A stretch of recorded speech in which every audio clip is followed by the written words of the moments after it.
Welcome to ChoreoCollab Podcast, where we discuss dance, film, collaboration, and more. Brought to you by Central Florida Choreographers Collaboration. I'm your host, Amanda Van Meter Birch. Today I'll be talking with Shianne Akers about her collaboration with us for Season 3, Project 21, Law of Polarity. Hi, Shianne. Hi. Thanks for being on with us. And I'm really excited about Law of Polarity and happy that it's joining our lineup. So we really want to ask a little bit about you, how you got started, and then how you kind of came involved with this work and the topic and whatnot, and we'll get into it. Absolutely. Thank you. I'm excited. Cool. Okay, so tell us a little bit about how you got started in the dance world. So I like to say I got started in the dance world with a lot of love, and I'm very grateful for that. My mom signed me up for a dance class when I was 3 years old because she just wanted me to have an activity that I could carry on like for years to come and something to do for myself. And because of her love and sacrifices that both her and my dad made, I was able to continue growing. And I also feel very grateful that the studio I grew up at, Judy's Dance Academy, really continued to show us a lot of love in the dance world and very much raised me to love dance and keep dancing. So did you have a favorite genre growing up, something you were prevalent in?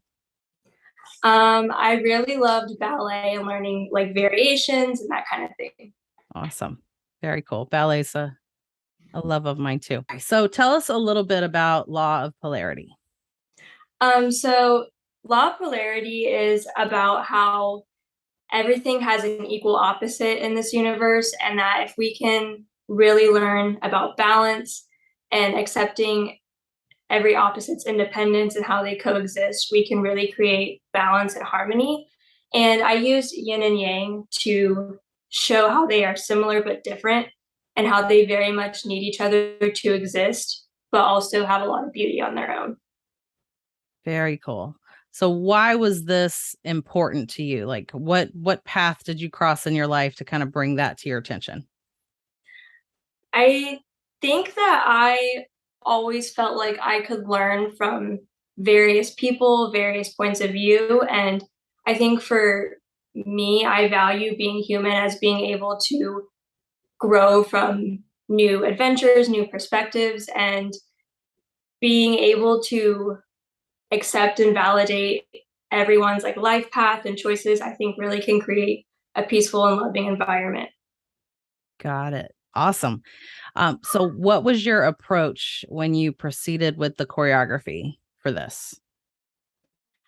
So I came in kind of wanting to play with movement as well. So the first thing I started was I created a phrase that had just kind of like a bunch of like movement concepts I wanted to work with that were contrasting like specifically sharp versus light movement. And I then asked my dancers to, I separated them into a yin group and a yang group. And I had them play with the combination. One group faced each other, and then one group did it back to back. And I had them manipulate the movement to modify what I just gave them. What was it like working with the dancers? It was so awesome. I have developed a good relationship with all four of them inside and outside of the studio and prior to this project. So it was really awesome to kind of bring new friends together and for me have some of like my old friends together.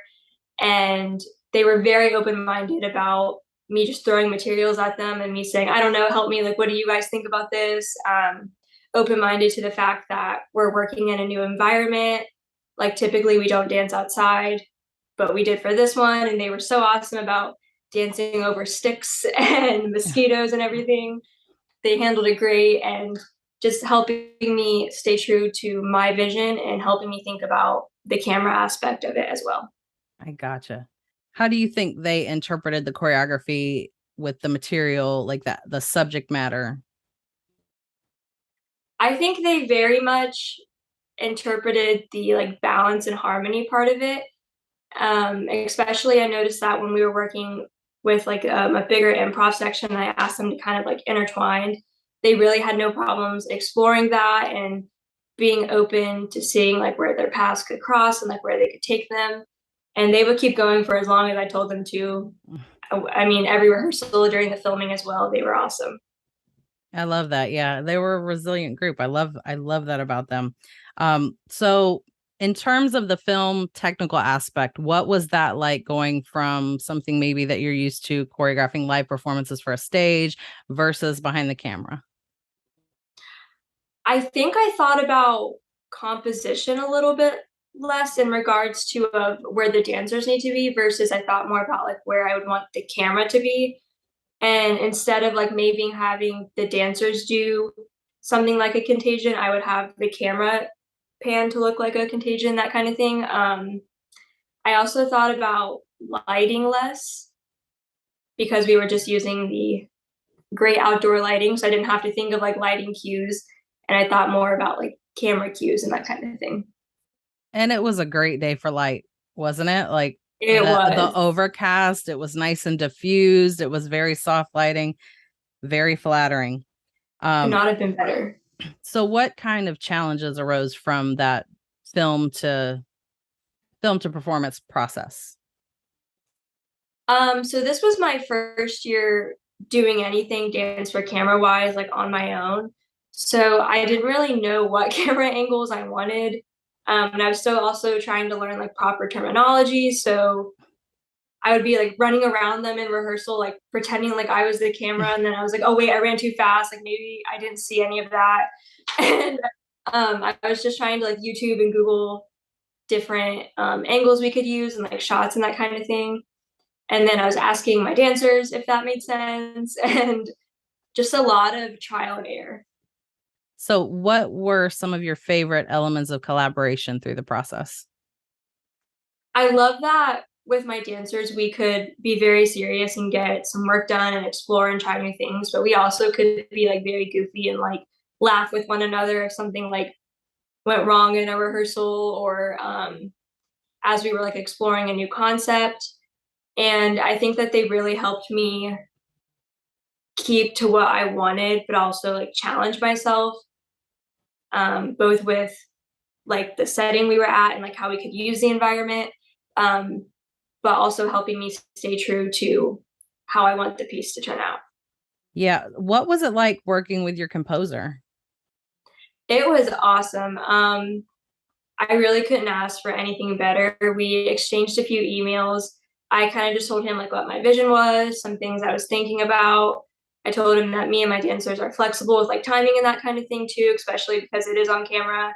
So if he wants to play with like changing tempos and instruments, I kind of left that like up to him because I don't know too much about composing music. And he sent me this beautiful piece of music on the first email, and I was like, oh my gosh, yes, I'll take it. So it was awesome. Yeah, he's a great guy. He popped up out of nowhere. He had Yes. seen prior work in a previous or a film festival from a previous project from last season, reached out and was like, "Hey, I would love to collaborate." And I was like, "Well, I have this choreographer that's actually looking for music. How about I connect you to?" And his turnaround time, I was floored, and I love what he came up Yes. with. It was really nice. And It yeah, was we can't. phenomenal. It was. Can't wait for you guys to see that. Was the process what you expected? I think it was. I feel like I also had a lot of good insight because I've known my dancers for years, so I kind of know like how they work, what their movement qualities are, like what they like, and we all had I feel like a very strong trust in one another, and we all felt like we could like rely and like lean on one another. So I feel like it was very good, and it was pretty much what I expected. I think I didn't really know what to expect camera wise and that kind of thing, but I feel like I had like a lot of help and guidance from you and my dancers, so I'm very grateful for that.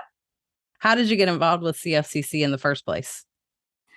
So I got involved because I was towards my beginning of the semester of fall for my senior year of college, and I decided to go to the library, and I told myself I was going to study or get some homework done. And I got up there and I opened my iPad and I was actually just crying because I just wanted to dance and choreograph, and I was like, what am I going to do when I graduate? So then I went on Google and I just started just googling random like dance auditions or choreography opportunities like in the Tampa area, and your website popped up. So then I also like looked on your Facebook and I saw that you guys were taking auditions and applications for the upcoming season. So I was like, okay, why not? Like, I'll just do it. So I did it right then and there. And then I went to class. And then a couple weeks later, I was actually having a really good day. I was eating ramen with some friends. And you texted me saying that I got in for the season and we would start our project soon. So yeah. Wow. Oh, that's awesome. That sounds like such a God thing to me. Wow.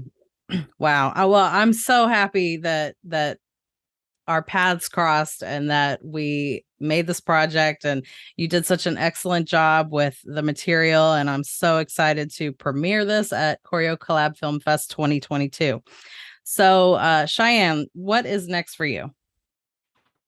So after the film fest, I am actually showing more work at the Emergence Dance Festival on November 20th. I'm showing a piece called The Beat of Fight, Flight, Freeze, which is a comedy piece about our fight, flight, freeze response. Wow. And how can people see that? When does that happen? Where? Yeah, it's November 20th in Orlando, Florida. There's information about the time and tickets on Facebook, Instagram, or the website for Emergence Dance Company. Awesome. Cool. So how can people find you?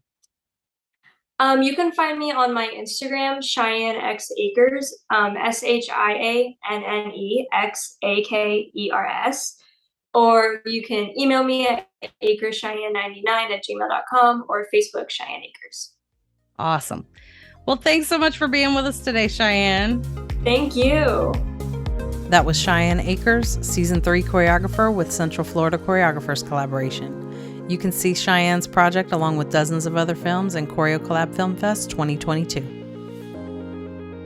ChoreoCollab Film Fest 2022 is screening online until November 20th exclusively at ChoreoCollab.com. We hope you'll join us next time. Keep creating, friends.